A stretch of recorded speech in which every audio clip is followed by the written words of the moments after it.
depois temos o nosso modelo, portanto, é criado dessa forma. Aqui estamos a especificar que vamos ter 5 camadas escondidas, né? Conforme vimos há pouco tempo no exemplo, nós temos a camada de entrada, as camadas escondidas e a camada de saída.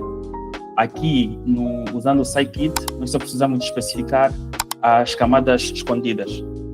No caso, como só temos uma de 5 neurônios, metemos aqui uma de 5 neurônios. Mas se tivéssemos, por exemplo, 4, como as que tínhamos no exemplo não, mas na imagem que eu mostrei das redes neuronais, temos uma camada de entrada com 3 neurônios, 4 com cada 4 neurônios, e acho que 2 ou 3 também de saída. No caso aqui, nós teríamos, se fosse 4 camadas, tínhamos que ter aqui 4 números, portanto seria tipo 5, ou ficaria assim. Como cada camada tinha 4 neurônios, seria 4, 4, 4, 4. Mas no nosso caso, como esse caso é relativamente simples e conseguir resolver com uma única camada de 5 neurônios, então fica a camada de 5 neurônios. Se calhar muitos de vocês estão a se perguntar, então, e como é que eu especifico a quantidade de neurônios na camada de entrada? Isso é especificado aqui nas características do dado de entrada. Como o nosso dado de entrada é um escalar, portanto são números, é um único valor, ele assume automaticamente, portanto, quando mandamos para dentro do modelo, aqui no fit, ele assume que temos uma única camada de entrada.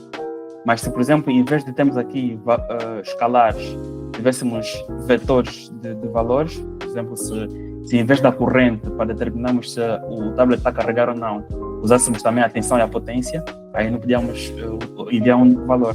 Tinha que ser um array com a corrente, a tensão e a potência. Portanto, aqui teríamos um array de valores, em vez de termos 300, e ele assumiria que então a nossa camada de entrada tem que ter 3 neurônios, uma para a corrente, ou um para a corrente, outro para a tensão e outro para a potência. E o mesmo se dá com a camada de saída. Ele também, se bem que a camada de saída é um pouquinho mais estranho, é um pouquinho diferente. Ele basicamente assume a quantidade de neurônios para a camada de saída com base, onde é que estamos aqui? Com base nas classes que nós vamos especificar para o nosso y, que é a nossa variável de saída, que é este. Com base nas classes que nós pusemos aqui, ele identifica, ok, então é preciso X neurônios. No nosso caso, como nós precisamos de um único neurônio, portanto só precisamos dizer se o tablet está a carregar ou não, portanto seria uma única classe que está true ou false, temos a coisa assim. Mas no caso em que, caso precisássemos, sei lá, de mais um outro output que identificasse se, por exemplo, a bateria está a se comportar bem ou não está a se comportar bem, no sentido de a bateria está viciada ou está sã, aí precisaríamos de 2 neurônios na camada de saída.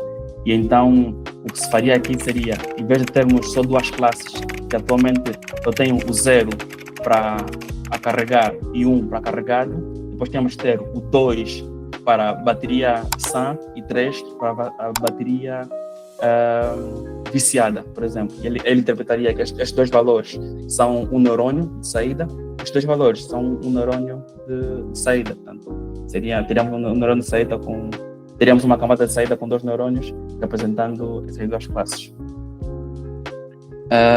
Portanto, temos isso. E aqui, efetivamente, usando o fit, nós treinamos o nosso modelo. Passando aqui o que nós, né, as fatias que nós cortamos, como vimos há pouco tempo, 80% para o treino e 20% para o teste, passamos aqui para o fit. E tanta coisa é treinada. E depois de treinada, precisamos saber, então, qual é a precisão do nosso modelo. E a precisão, para fazer isso, nós usamos, então, os 20% que separamos para fazer o teste do modelo e verificar qual é a precisão da coisa. E, portanto, isso tudo é feito aqui. São operações matemáticas, portanto, aqui a transformação para normalizar, e depois aqui o predict, para efetivamente vermos como é que o nosso modelo se comporta, com base nos valores da corrente. Deixa-me só ir correndo isso, acho que só correu o primeiro, vou correr também o segundo, correr o terceiro, e aqui o quarto. Muito bem, o quarto, nós vemos aqui esse gráfico. Conforme eu disse, sempre que estamos a construir modelos de machine learning em geral, não só redes neuronais, é muito importante nós fazermos gráficos que é para percebermos tanto o comportamento quanto os dados que nós temos relativamente à nossa solução. E aqui com esse gráfico, eu basicamente estou a desenhar a decisão do modelo para saber em quais situações, com quais valores, portanto, estes são os valores do corrente. Desculpa. Aqui estamos a ver com quais valores do corrente. Desculpa a interrupção, pessoal. Aqui estamos a ver com quais valores de corrente o nosso modelo diz que a coisa está carregada e com quais valores a coisa diz que ainda está carregada. Portanto, nesse eixo temos as correntes que variam de 0 a 500, como vimos lá em cima, né?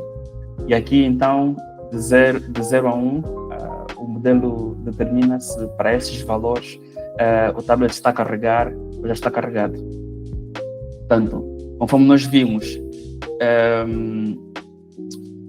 os valores que nós tínhamos lá na entrada, para valores de corrente de 300 a 500 mA, o tablet ainda está a carregar. E aqui vemos que o modelo está a assumir que está a carregar. E para valores de 0 a 50, que seria de 0 para aqui, mais ou menos, o tablet já está carregado. E claro, aqui no meio, como não foi definido, ele põe o que quiser, mas não nos interessa. O que nos interessa é confirmarmos que para esses intervalos, de 0 a 50, ele diz que está carregado, e de 300 a 500 está a carregar.